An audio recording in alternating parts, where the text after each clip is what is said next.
Glória a Deus. Dá um glória a Deus aí. Isso. Já sorriu para quem está do seu lado? Isso. Agora, para quem está do outro lado. Vai que. Vai que quem estava do lado é alguém que você estava meio arranhado, aí você olhou para o outro. Não tem escapatória. Aleluia. Vocês estão bem, gente? Estão felizes? Eu estou muito feliz.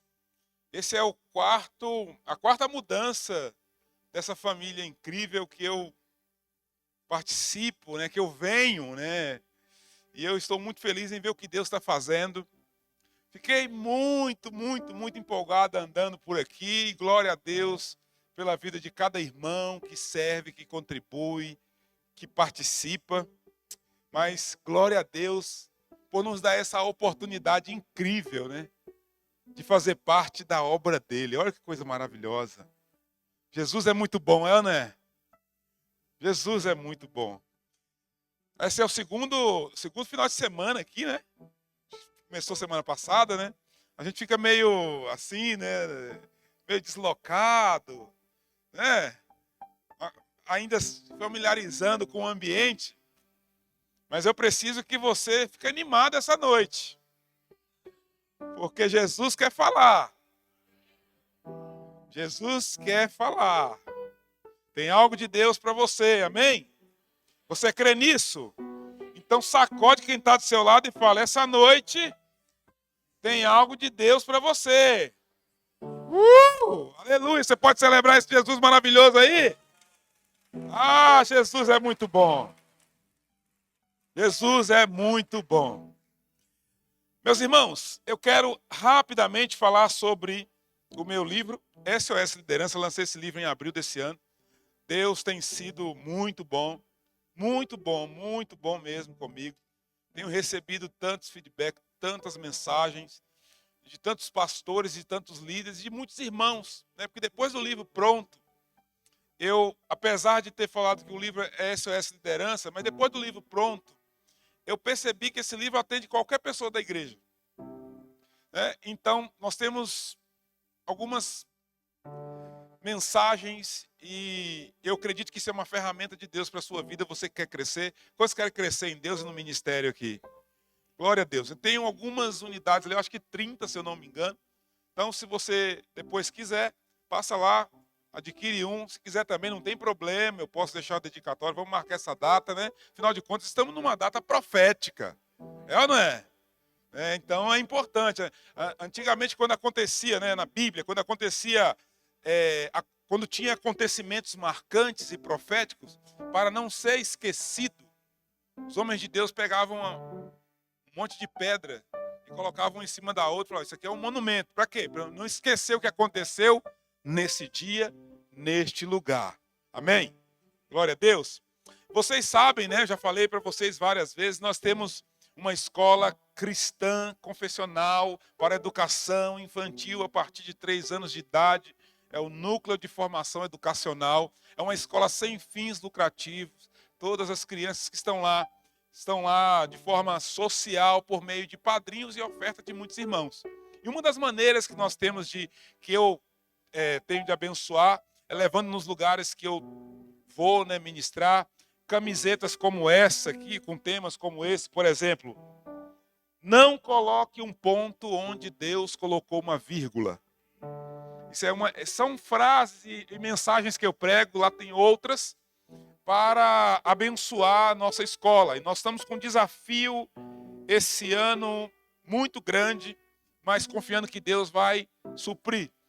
Para não abrirmos mão da primeira turminha que chegou na nossa escola com 3 anos, nós temos que construir uma quadra coberta, um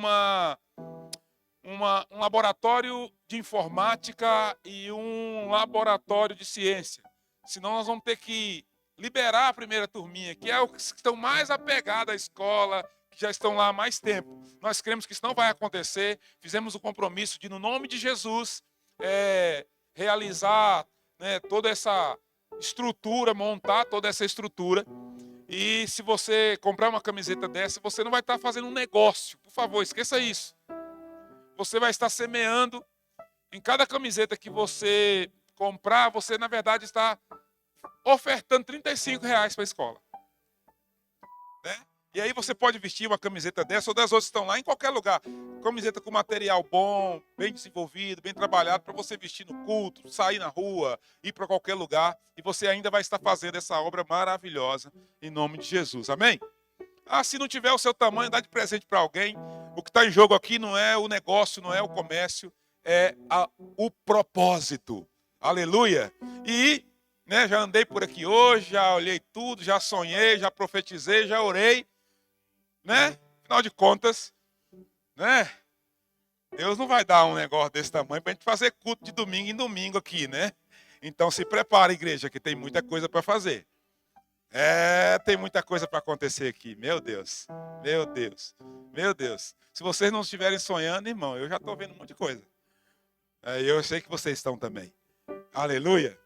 Queridos, nós vamos ter 3 reuniões dessa conferência profética que marcará um novo tempo dessa igreja. Quantos creem que Deus vai fazer algo extraordinário aqui? Ponto. Então eu quero te dar um conselho. São 3 reuniões. Hoje à noite, amanhã de manhã e amanhã à noite. E qual é o meu conselho? Faça de tudo para você não faltar. Por quê? Porque nós vamos começar a viver e a construir em Deus e a ser construído em Deus algo hoje à noite. Mas não pode ficar uma lacuna. Senão você vai se perder.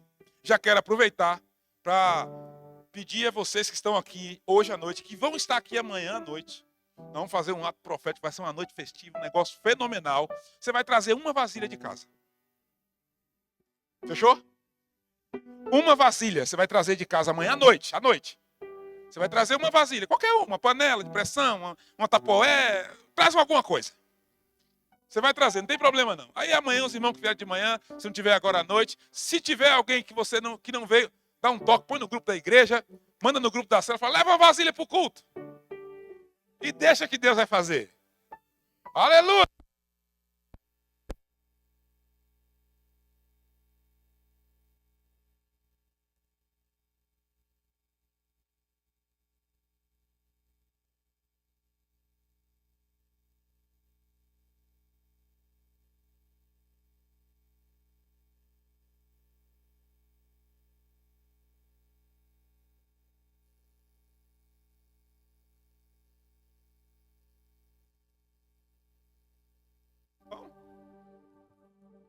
Voltou. Tá certo. Vocês estão tranquilos? Eu estou muito bem, estou tranquilo, estou animado. Estou bem tranquilo, estou bem seguro do que Deus vai fazer. Estou muito seguro. Muito seguro. Muito seguro. Vamos lá, vou ajudar vocês aí da projeção, né? Nós vamos usar Almeida Revista e atualizada, pelo menos por enquanto. Se mudar aqui eu aviso. Eu quero falar sobre, apesar de o teor será para esse início, né, dessa jornada, dessas 3 reuniões. O teor será transição, mas eu quero dar um tema específico para essa noite. Eu queria que você repetisse comigo. Vivendo em Midian. Vamos falar de novo junto, todo mundo. Vivendo em Midian. Pronto, esse é o tema para essa noite. E eu queria ler o primeiro versículo, Êxodo capítulo 3, versículo 1. Você está pronto? Faz uma oração comigo assim, diz, Espírito Santo, fala comigo hoje, como quiser. Bom, espero que você tenha pensado no que orou. Eu estou muito empolgado. Jesus é muito bom. Jesus é muito bom. Vamos lá? Apacentava Moisés o rebanho de Jetro, seu sogro, sacerdote de Midian. E levando o rebanho para o lado ocidental do deserto, chegou ao monte de Deus, a Horebe. Parou aí. Nós vamos ler outros textos, mas um pouco lá na frente. Esse Moisés, que nós acabamos de ler, ele está agora apacentando o rebanho do seu sogro, Jetro. E ele está vivendo em Midian, ele casou em Midian, ele teve filhos em Midian. Ele está adaptado à vida em Midian, inclusive desenvolveu algo em Midian, que onde ele foi criado era algo mal visto, apacentar rebanho. Para o egípcio, eu não sei se vocês sabem disso, provavelmente devem saber. Para o egípcio, apacentar ovelhas era uma coisa mal vista, meio que de gente descartável. Até por isso que quando a família de José chega ao Egito, José reúne sua família, seus pais, e fala: se perguntarem aos irmãos, né? Se perguntarem o que vocês fazem, diga que vocês são pastores. José sabia exatamente o que estava fazendo. Com essa informação, José sabia que o faraó ia mandar todo o seu povo para um lugar um pouco afastado do domínio de Faraó. E foi exatamente o que aconteceu. O faraó mandou eles ir para a terra de Gósen. Por quê? Porque eles eram pastores. Nós não queremos eles tão perto assim. Agora, esse Moisés que foi criado ali na cultura egípcia, dentro do Egito, ele está pastoreando. Ele é pastor. Ele está lidando com uma coisa que passou anos da sua vida ouvindo que aquilo não era bom. Ele está em Midian, ele agora está casado, isso está mais ou menos 40 anos, ele está adaptado a essa vida. Ele está acostumado. Quem sabe agora, que eu creio, Moisés está convicto que ele nasceu para essa vida. Afinal de contas, já fazem tanto tempo que ele está aqui. E foi aqui que ele casou. Foi aqui que ele encontrou uma família que o recebeu. Foi aqui que ele teve filhos. Aqui ele aprendeu um novo ofício. Aqui ele está adaptado, ele está acostumado. Ele vive em paz. Quem sabe é isso que ele está pensando. Foi para essa vida que eu nasci. Quem sabe ele está convicto de que realmente é isso que Deus tem para mim. Eu nasci para ser um pastor, eu nasci para viver em Midian, era isso, sempre foi isso, e graças a Deus. Estou adaptado, estou vivendo bem, me encontrei. Talvez muitos de nós pensamos exatamente assim na nossa vida. Deu certo, deu resultado, trouxe paz. Está tranquilo, está confortável. É a nossa Midian. E quem sabe todo esse conjunto de coisas pode ter mandado a mensagem para o seu coração, para o meu coração, de que realmente era isso que Deus tinha para mim. A questão aqui é, nós precisamos descobrir o que levou Moisés a Midian. Talvez isso mude um pouco o nosso pensamento. E aí, para isso, nós vamos precisar voltar no capítulo 2, versículo 11. Capítulo 2, versículo 11 do mesmo texto, do mesmo livro. Vamos lá? Naqueles dias, sendo Moisés já homem, Moisés era o quê? Repete comigo alto. Ele era o quê? Saiu a seus irmãos e viu seus labores penosos. Grave isso. Isso é muito importante. E viu que certo egípcio espancava um hebreu, um do seu povo. Olhou de um lado e do outro e vendo que não havia ali ninguém, matou o egípcio e escondeu na areia. Saiu no dia seguinte. E eis que 2 hebreus estavam brigando. E disse ao culpado: por que espanca teu próximo? O qual respondeu: quem te pôs por príncipe e juiz sobre nós? Pensas matar-me como matastes o egípcio? Temeu, pois, Moisés e disse: com certeza o descobriram. Informado desse caso, procurou Faraó matar Moisés. Porém, Moisés fugiu. da presença de Faraó e se deteve na terra de Midian e assentou-se junto a um poço. Parou aí. Por mais que a vida de Moisés tenha aparentemente ter dado certo, por mais que Moisés tenha casado, por mais que Moisés tenha encontrado um lar, por mais que Moisés tenha tido filhos, por mais que Moisés tenha desenvolvido o ofício de pastorear, nós não podemos perder de vista o que levou Moisés a Midian. O que leva Moisés a Midian é a fuga. Moisés chegou em Midian porque estava fugindo. E eu quero que você esqueça hoje sua geografia, ou apenas a geografia. E eu quero juntamente com você pensar nas fugas que muitos vivem em Deus. Fugas de propósito, fuga de ministério, fuga na fé, fuga no comportamento. E para onde ela tem levado? Porque muitas pessoas até desenvolveram e até estão vivendo bem algumas coisas, estão conseguindo outras, mas o que levou essas pessoas a isso talvez foi a fuga. Moisés só está em Midian porque ele matou algo. No caso dele, matou alguém.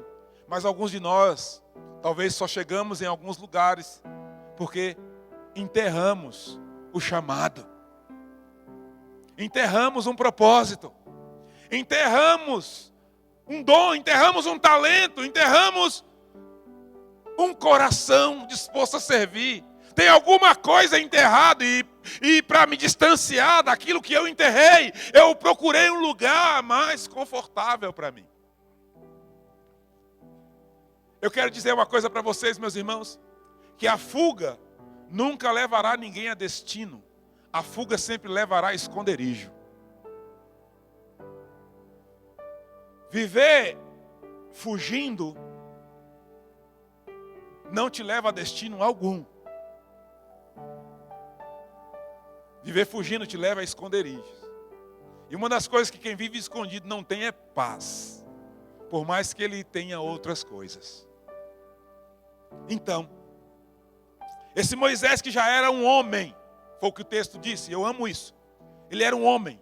Ele sai e ele vê um egípcio maltratando um hebreu. Olha que absurdo. Não se faz isso. Eu queria dizer uma coisa, Moisés já era um. Então pensa comigo, raciocina, vem comigo aqui.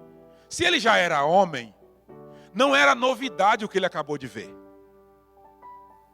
Era normal no Egito, egípcio, maltratar hebreu. Não tinha novidade no que ele viu. Ele cresceu vendo aquilo. Era comum. Era normal. Mas por alguma razão, nesse dia, ele já homem, ele resolveu matar o egípcio. Seja sincero, irmão. Eu não consigo acreditar que esse era o primeiro dia que Moisés viu um egípcio maltratando um hebreu. Os hebreus eram escravos dos egípcios. Então não era a primeira vez. Ele não ficou trancado, escondido e saiu agora depois de homem pela primeira vez. Ele já tinha visto outras vezes. Mas nesse dia, Moisés, ele age. Ele, homem, agiu. Agiu, talvez, é o que eu creio. Dentro dele estava o instinto do chamado, o instinto de libertador, o instinto de quem iria proteger aquele povo estava dentro dele. E agora ele talvez deu lugar a esse instinto de maneira precipitada.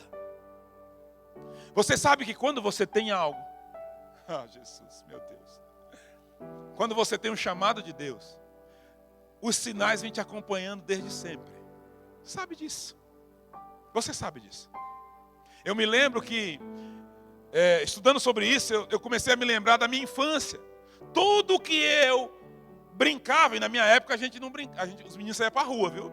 Ia para a rua, brincava, inventava, a gente tinha que inventar brinquedo, afinal de contas não tinha. Então tudo virava brinquedo na minha época. Vidro de água sanitária virava brinquedo, lata de leite ninho virava brinquedo, tudo virava brinquedo. Tudo a gente inventava. Pedaço de pau virava cavalo, virava espada, tudo virava um brinquedo. Mas eu lembrando da minha infância, eu comecei a passar um filme, eu sempre estava liderando. Já estava dentro de mim um chamado para liderar desde criança. E muitas vezes, irmãos, depois de convertido, eu tinha consciência disso. Eu agi para liderar, eu agi como um líder, mas talvez como Moisés, precipitadamente. Moisés, ele mata esse homem, um homem que deixou o seu emocional sobressair sobre o seu propósito e missão. Vamos chegar em algum lugar, fica pronto. O homem que não teve equilíbrio para lidar com o seu instinto libertador. Um homem que agiu fora do tempo. E o que você faz no tempo certo e fora dele determina muitas coisas em sua vida. Sabe, a Bíblia fala que Davi foi assertivo em tudo o que o Senhor lhe dissera. Olha que incrível isso. Davi foi assertivo em tudo que o Senhor lhe dissera. Aí vem um exceto. Exceto no caso de Urias. E quando ele pensa exceto no caso de Urias, logo nós pensamos em quê? Exceto no adultério. Não. Volta um pouco antes. O caso de Urias não nasce num adultério. O caso de Urias nasce nesse texto aqui, ó. Era tempo dos reis saírem à guerra. Davi ficou no palácio. Você quer saber o quanto Deus leva a sério isso aí? Você vai lá na genealogia de Jesus. E aí você vai ver, fulano gerou fulano, fulano gerou fulano, fulano gerou fulano, fulano gerou fulano. Davi gerou Salomão. E está lá o exceto. Está lá o asterisco. Da mulher de Urias. Não foi de Betseba. Não foi da mulher dele. É como se Deus estivesse dizendo assim, ei, isso aqui, Davi, é uma marca que você vai carregar para sempre. Você se arrependeu, você se consertou, você se tornou um grande homem de Deus. Mas esse asterisco que essa marca, esse exceto vai te seguir para sempre. E sabe onde isso nasceu? Perdeu o time. Agiu fora do tempo. Ou não agiu dentro do tempo. Esse libertador está em Midian, com a vida aparentemente tudo tranquilo, tudo perfeito, tudo maravilhoso, está tudo dando certo. Quem sabe ele nem mais lembra que existe Egito. Quem sabe ele nem tinha mais expectativa em visitar aquela terra. Aquilo ali é passado na minha história. Quem sabe eu estou falando para alguém que tem um Egito mal resolvido aí. E olha, o Egito que eu estou falando aqui não é o mundo, o pecado. O Egito é o teu lugar em Deus para realizar uma missão incrível. Que você não está lá por fuga.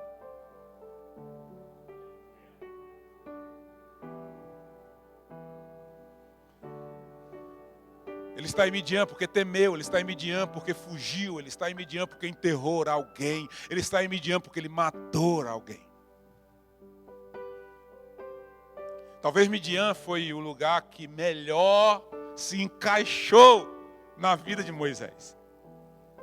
Melhor se adaptou.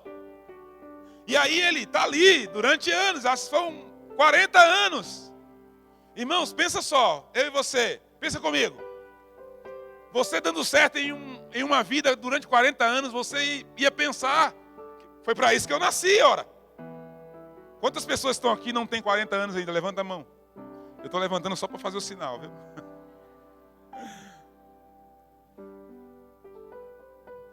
Então você tem noção de quanto tempo esse homem estava vivendo nesse lugar.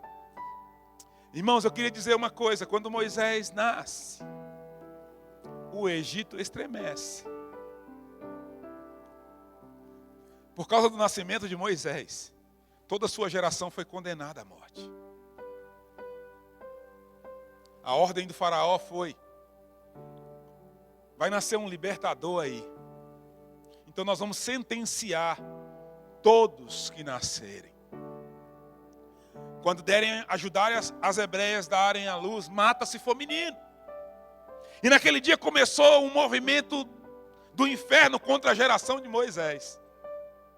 E o movimento era: nasceu menino, tem alguma criança em algum lugar, tem alguma criança dessa geração aí, em alguma tenda, em alguma barraca, pega e joga no Nilo. Então eram soldados egípcios jogando as crianças no Nilo. E os seus pais e suas mães já não mais via. Até que passaram-se 3 meses. E uma mãe, Joquebede, ela pega esse filho, porque a Bíblia diz, e Joquebede, vendo que o menino não era comum, fez-lhe um cesto de palha, cobriu de betume, levou até o rio e lançou. Tudo bem até aí? Vocês estão me entendendo, né? Nós vamos chegar em algum lugar, fica tranquilo. O único menino que foi lançado no rio naquele dia e voltou para os braços da mãe foi aquele que foi ao rio, não pela mão de um soldado, mas pela mão da própria mãe. E aí, quando a filha do faraó encontrou aquele menino, ela achou o máximo. Uau! Interessante é que ela diz: ele vai chamar Moisés. Quem falou isso? A filha do faraó. Ok, guarda isso. Então, a vida segue. Lá em Midian, 40 anos depois, Moisés adaptado, tinha filhos, tinha esposa, tinha sogro, tinha uma família, tinha um ofício, estava tudo bem. Saiu de casa para a inauguração de mais um templo, 19 anos da igreja, mais uma conferência, gente.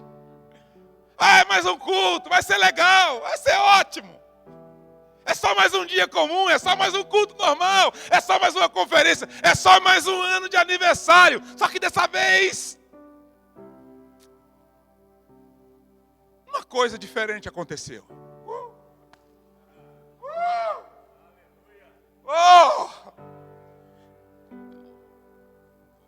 Capítulo 3, versículo 2. Ai, meu Deus, vamos ler.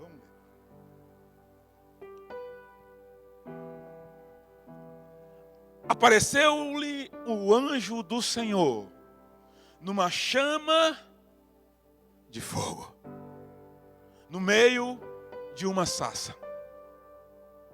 Moisés olhou, e eis que a sarça ardia no fogo, e a sarça não se consumia. Gente, que incrível!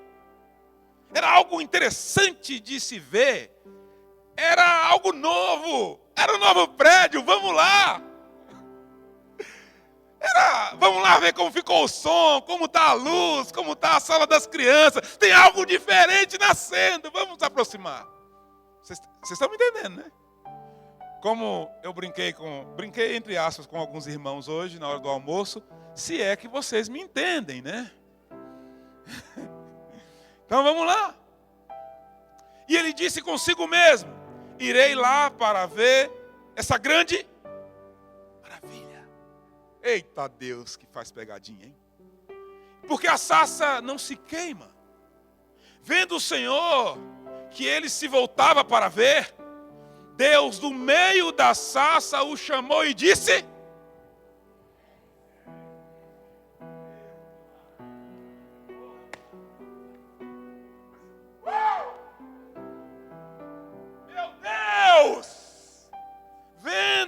Senhor que ele se voltava para ver, vendo o Senhor que ele se interessou por aquilo, que ele começou a ir em direção àquilo, vendo que ele queria ver como estava, como era, ver os detalhes, aproximar. Do meio da sarça o Senhor disse: Moisés. E eu queria dizer para vocês, meus irmãos, que aqui tem algo muito poderoso. Eu espero que você esteja pronto para essa conversa. Se, hoje tem 3 Kleber aqui, na reunião, pelo menos que eu saiba. Tem eu e mais 2, pelo menos que nos identificamos. Para não dar choque térmico, um é com C. Porque 3 com K é pesado, é muita coisa no ambiente. Então, e aí, conversando ali, nós 3, Kleber pra cá, eu perguntei, você sabe o que significa? De bate pronto, aquele que prega cartaz. Mas, irmão, isso não é comum na nossa cultura. Porque na nossa cultura, nós não damos nome por propósito, por acontecimento. Nós damos nome porque o nome é bonito. A maioria. Estou falando que todos. Mas nesse mundo aqui, ei Jesus, ninguém tinha nome, porque o nome era bonito. Tinha nome por causa do propósito. Então, quando de dentro da sarça Deus diz: Moisés, Moisés, um monte de coisa passou na minha cabeça, e eu acredito que passou na dele também. Primeiro, ele era um fugitivo. Ele era chamado de Moisés onde? No Egito. Eu não sei se em Midian ele era conhecido como Moisés. Provavelmente sim, é só uma brincadeira. Mas imagina, você está sozinho com um monte de ovelha, você vê algo extraordinário, você vai lá para ver e chamou seu nome. Eu vou ser muito sincero, com toda a fé que eu tenho, na situação dele, eu ia correr 3 dias sem olhar para trás. Talvez nem fosse por a questão do misticismo religioso. Irmão, era um procurado. Ou era sentenciado à morte. Me encontraram aqui.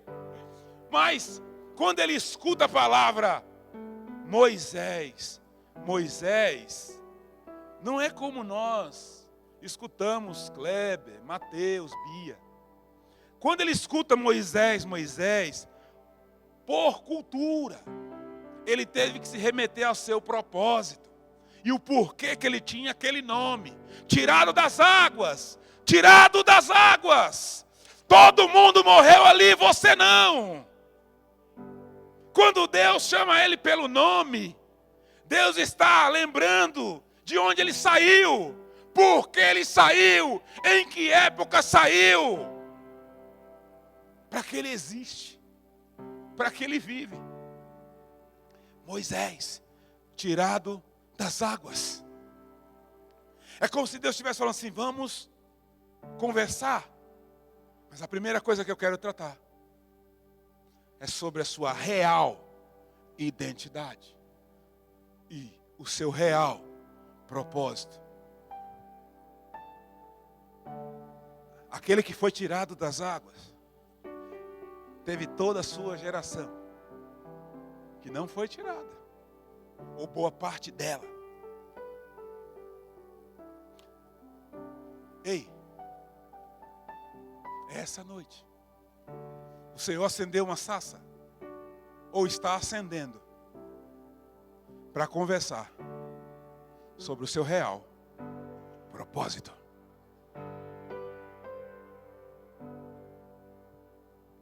Mas o texto continua. E eu acho interessante, incrível isso aqui. Ele respondeu. Uau! Eu acho que uma coisa incrível que tem quando Deus te chama para conversar sobre coisas incríveis, sobre sua identidade e propósito, é você fazer o que Moisés fez. É nós fazemos o que Moisés fez. O que Moisés fez? Respondeu. Essa não é uma noite de fugir.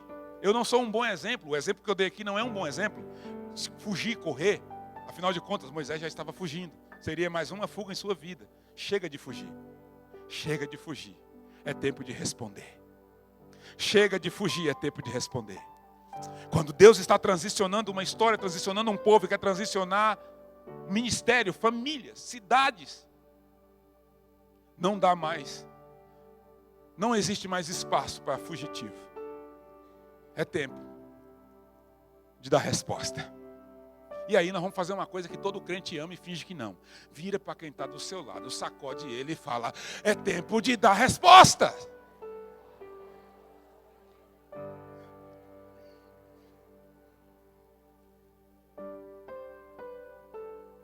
Moisés respondeu. O que ele respondeu? Eu não vou fugir. Eu não vou fugir. Eu vou responder, eis-me aqui. E Deus, então o que Deus fez? O que Deus faz com quem responde? Continua falando. Sabe por que muitas pessoas estão buscando a voz de Deus e esperando a voz de Deus? Estão querendo, Deus podia falar, Deus podia falar. Responda as primeiras palavras, que Deus continua o assunto. Talvez a sua resposta está em responder. Responda. Dê uma resposta agora. Dê uma resposta à primeira proposta. Dê uma resposta ao que Deus está propondo agora. Dê uma resposta que Deus vai continuar falando. Não queira saber o final da história sem antes responder o início. Deus está chamando o povo dele para dar uma resposta esses dias. E aqueles que responderem nessa estação saberá o que Deus quer para as próximas. Deus não tem prazer em deixar crente confuso e inseguro. Ou vocês acham que Deus tem prazer em falar assim: não, eu não quero te responder. Não, eu vou tratar, vou deixar. Deus quer falar. O que às vezes ele não encontra é com quem. Deus quer falar. Mas se alguém se levanta, ainda que como um menino que não conhece a palavra do Senhor, e vai até Eli, você me chamou, Deus vai insistir falando, até você entender o que Ele quer falar. Oh meu Pai, vamos lá Jesus. Oh meu Deus. Eis-me aqui, Deus continuou. Deus continua dizendo: não chegue para cá. Tire as sandálias dos pés, porque o lugar que estás é terra santa. Disse mais: eu sou o Deus do teu pai, Deus de Abraão, Deus de Isaque, Deus de Jacó. Moisés escondeu o rosto, porque temeu olhar para Deus. Disse ainda o Senhor: aqui certamente vi a aflição do meu povo, que está no Egito. Ouvi o seu clamor, por causa dos seus exatores. Conheço-lhes o sofrimento, e por isso desci, a fim de livrá-lo das mãos dos egípcios, e fazê-lo subir daquela terra a uma terra boa e ampla, terra que mana leite e mel, lugar do cananeu, do eteu, do amorreu, do ferezeu, do heveu, do jebuseu. Pois o clamor dos filhos de Israel chegou até a mim, e também vejo a opressão com que os egípcios estão o oprimindo. Vem. Quando? Vem agora. E eu te enviarei a Faraó, para que tires o meu povo, os filhos de Israel, do Egito. A conversa continua, Mateus, com Deus dizendo: vi a aflição do meu povo no Egito. Eu vi a opressão com que eles são tratados, por causa dos seus exatores. Eu estou vendo. Sabe o que Deus está dizendo para Moisés? Moisés, eu vi o que você viu também, e nem por isso eu desisti. Quando eu vi, Moisés, quando eu vi, Moisés, o que você viu? Sabe qual a decisão que eu tomei, Moisés? Desci para livrá-lo. Moisés, eu ouvi o que você ouviu, Moisés. Moisés, eu vi as dificuldades, Moisés. Eu vi o que você viu e nem por isso saí da igreja. Eu vi o que você viu e nem por isso abandonei o ministério, se é que você me entende. Eu vi o que você viu e nem por isso coloquei minha vida espiritual em stand-by. Eu vi o que você viu e não desisti do chamado, se é que você me entende. Em outras palavras, Moisés, eu também vi. Eu também vi o que você viu. E tomei uma decisão. Eu tomei uma decisão. Eu desci para livrá-los. Interessante, né? Olha como que Deus faz. Tem que ser muito esperto com Deus, viu? Eu desci para livrá-los. Imagina eu no lugar de Moisés. Graças a Deus. Vem, pois agora. É como se Deus... Eu vou resolver. Eu vou mudar isso. Usando você.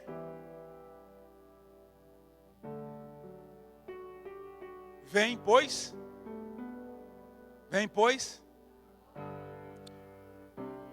O que Deus quer fazer nesse tempo? Não dá tempo. Não é tempo de você pedir um sinal. Eu já dei todos os sinais que você precisa. Não é tempo de você, eu vou esperar chegar o dia 31. Eu vou esperar ano que vem. Vem, pois, agora. É agora. O que Deus tem para fazer requer uma resposta agora. O que Deus está movimentando para fazer requer uma resposta agora. E não adianta você justificar com o que você viu, com as dificuldades, com... Não. Eu também vi. Eu também sei das dificuldades. Eu também sei dos desafios. Eu também vi o que você viu. E nem por isso eu te liberei. Vem, pois, agora.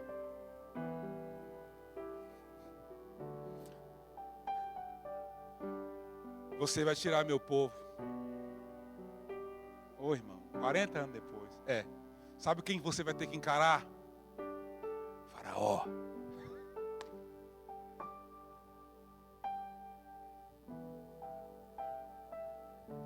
Sabe por que Deus não mudou nada de ideia a respeito de Moisés? Mesmo 40 anos depois. Você já parou para pensar nisso? Sabe por que Deus não mandou outro no lugar dele? Não levantou outro no lugar dele? Sabe por que Deus não alterou o plano? Porque Deus não escreve planos equivocados. Então quem não escreve planos equivocados e errados, não precisa consertar durante o trajeto. Sabe por que continua o Egito parado, sem nada mudar no Egito, esperando Deus encontrar esse homem de novo, tratar esse homem de novo, amadurecer, maturar esse homem de novo e aquecer o coração dele, chamar para ele voltar? E durante todo esse tempo, ninguém se levantou lá para livrar aquele povo. Porque quando Deus o tirou das águas, Deus já sabia que era ele. Então Deus não muda de planos, Deus não mudou de ideia. Por isso que Deus continua falando com você hoje. Volte para o seu lugar, volte para o seu lugar nele, volte para o seu lugar na igreja, volte para o seu lugar no reino, volte para o seu lugar no ministério, porque eu não errei quando te chamei. Deus não erra. Por isso, ele não precisa mudar. Um dia ele passa no mar da Galileia. E ele vê dois homens pescando, Pedro e André. Ele fala, ei, interessante. Vem comigo. E eu vou fazer de vocês pescadores de homens. Passaram-se 3 anos e meio. Tá Pedro dando trabalho para Jesus ressuscitado, gente. Ô gente, misericórdia. O Jesus que passa no Mar da Galileia era o Jesus encarnado. O que o Jesus encarnado chama Pedro para viver? Pescar homens. Aí agora vem o Jesus ressuscitado e chama Pedro, assa lá o peixezinho, resumindo a história, e fala: você me ama? Amo. Vai cuidar das minhas ovelhas. Jesus tinha algum rebanho? Ele criava animal, ovelha? Não. E de que ovelha ele está dizendo? Dos homens. Traduzindo, o Jesus encarnado chamou Pedro para uma vida. O ressuscitado está dizendo: eu não mudei de ideia.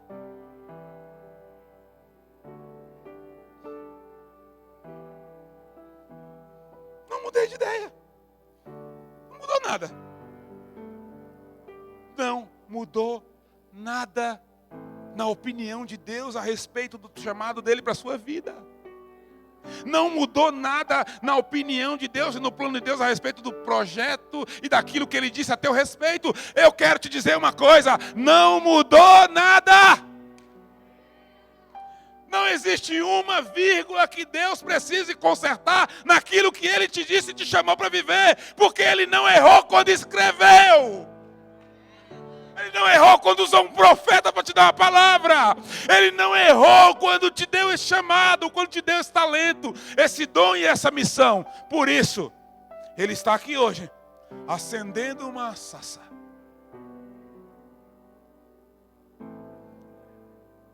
Para te atrair.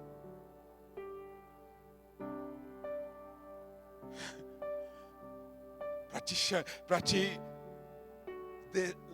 despertar o desejo de: deixa eu ir lá ver. Mas o que estava em jogo mesmo, Camilo, não era a sassa, nem o rebanho de Jetro. O que estava em jogo é: vem, pois, agora. Porque existe 40 anos que nada mudou no Egito. Porque enquanto você viver em Midian, nada muda no Egito. Enquanto você viver em fuga, nada muda no seu lugar em Deus. Enquanto você viver em fuga, nada muda na família, no propósito que Deus te chamou. Enquanto você viver em fuga, nada muda no campo missionário que Deus quer que você viva. Enquanto você viver em fuga, nada muda no Egito. Se é que você me entende. Vem, pois, agora.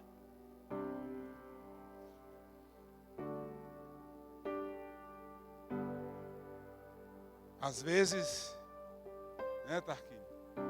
Né, Raquel? A gente até se dá de bem lá no Midian. Mas tem que voltar para o nosso lugar de missão.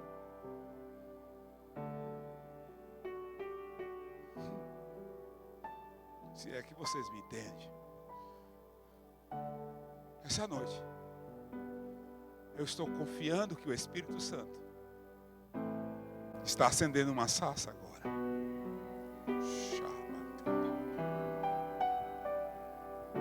E chamando.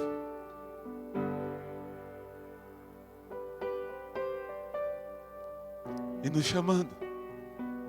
Nos chamando para nosso lugar nele. Vou descer aqui, viu, gente? Para não perder o costume. O pessoal da live sofre comigo, meu Deus. Aí sabe o que acontece? É óbvio. Eu penso que Moisés estava em crise, estava em pânico. Pelo menos eu estaria. Aí eu acho que Deus, assim, para dar uma acalmada nele, Camilo, Deus falou assim: tá bom, eu vou te ajudar. Tá vendo esse cajado que está na sua mão? Tá vendo? Então, joga ele no chão aí. Digo, meu Deus, agora pega ele pela cauda. Uau! Faz isso na frente do faraó. Aí já sou eu. Ufa. Eu tinha que ter alguma coisa para dizer para Faraó que eu vou bater de frente com ele. Não. Quer saber? Eu vou fazer outra coisa. Vem cá. E coloca a mão aí, vai no peito. Vai, coloca. Agora tirou. Agora coloca de novo. Uau! Faz isso na frente do Faraó. Aí Moisés, não, agora sim. Aí, uau, deixa comigo, vamos lá. Partiu Moisés, audiência com o Faraó. Eu imagino o Faraó, esse cara é doido mesmo, né? Tá bom, manda ele vir, entra aí. Deixa meu povo ir. Deus falou, vou deixar o povo ir. Faraó, você tá malucão? Você não sabe que eu quero te pegar? Cuidado, hein? Interessante. Vem aqui os magos aqui. Faz aqui para mim o que ele fez. Aí imagina a frustração de Moisés.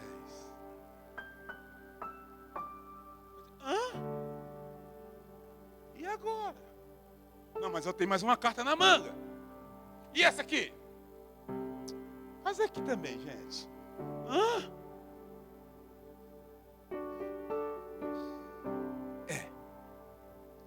Durante um período, nós vamos fazer coisas que parecia a resposta. E de repente,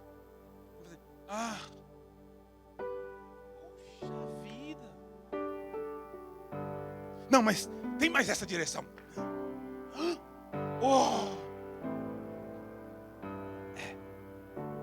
Faz parte da maturação de Deus para aqueles que Ele está chamando para um propósito incrível. Ele mesmo te dá o cajado, faz ele se transformar em serpente, e Ele mesmo permite que os magos do Egito façam algo parecido.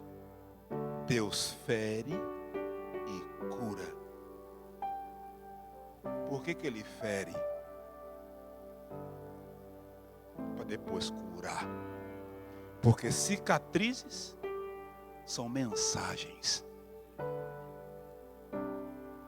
As cicatrizes não faz de um homem de Deus, de uma mulher de Deus, vítima. Cicatrizes contam histórias. Cicatrizes são testemunhos. Homens de cicatrizes são homens incríveis. Quando Ele ressuscita, sabe o que convence e acalma os discípulos? Cicatriz.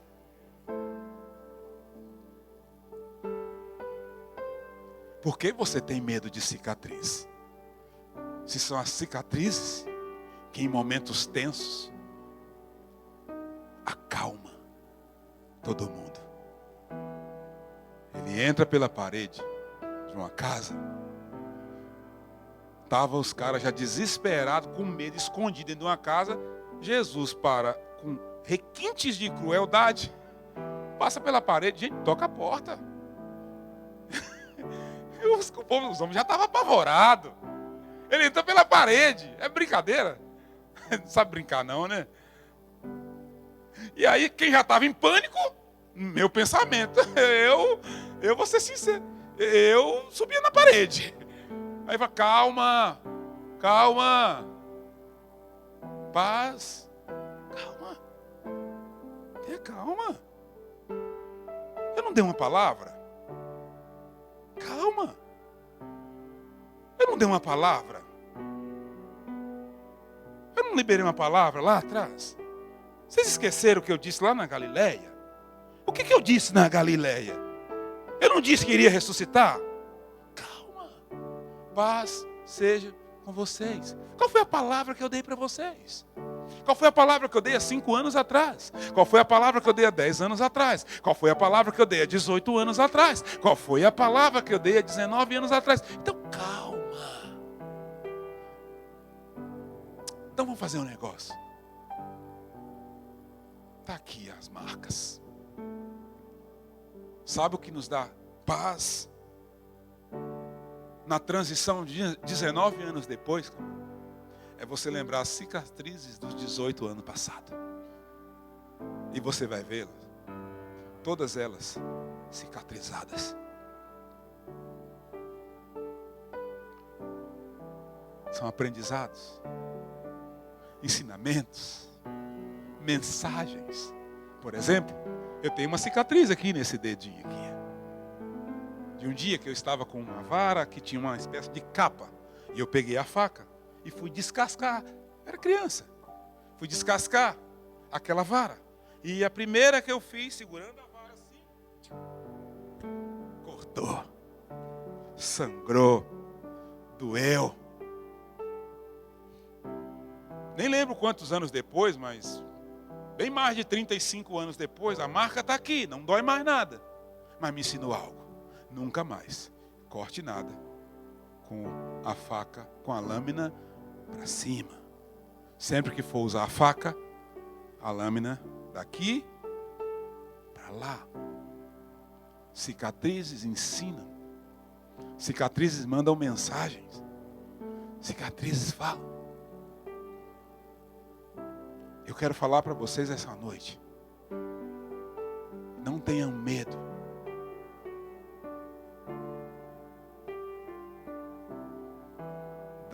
Dos machucadinhos dos pés que vão acontecer depois que tirar as sandálias em pleno deserto. Não tenha medo. Não tenham medo. Em tempos de transição, quando tudo vai mudar e vai resultar em algo incrível, por alguns momentos, o inimigo vai tentar desvalorizar os sinais que Deus te deu. E Deus vai deixar. De propósito. É como se fosse uma brincadeirinha. Mas daí a pouco vai chover fogo. E o inimigo não vai saber como lidar com isso. Vai ficar escuro. E o inimigo não vai saber como lidar com isso. E daí a pouco vai ter uma coisa que o inimigo não resistirá. O sangue do Cordeiro que está sobre nossas vidas.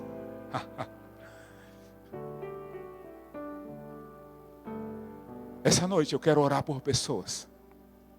É claro, nós estamos construindo algo, eu já falei, né? Nós vamos chegar em algum lugar aqui.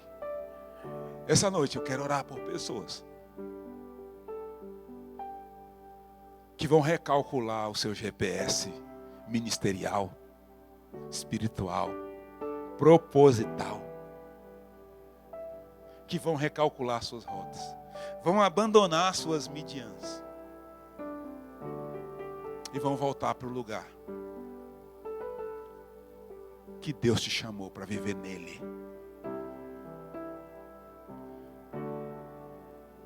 Eu posso até estar enganado, mas pouco provável que essa noite eu não estou falando para alguns Moisés aqui.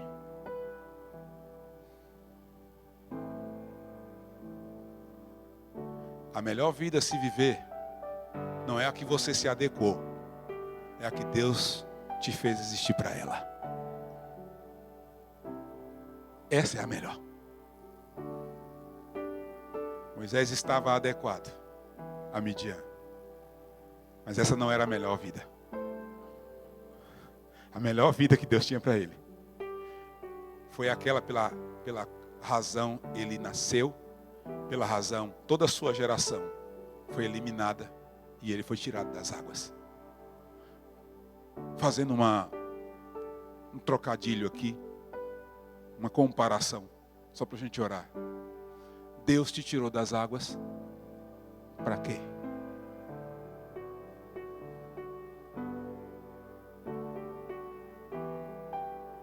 Para quê? Ele te tirou das águas. Para quê? Se Ele te tirou das águas para alguma coisa e você não está vivendo, eu te digo que a razão pela qual você saiu das águas está parado, esperando você.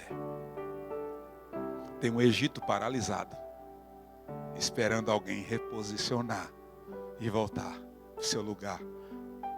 E essa noite, o Senhor está acendendo uma sarça aqui.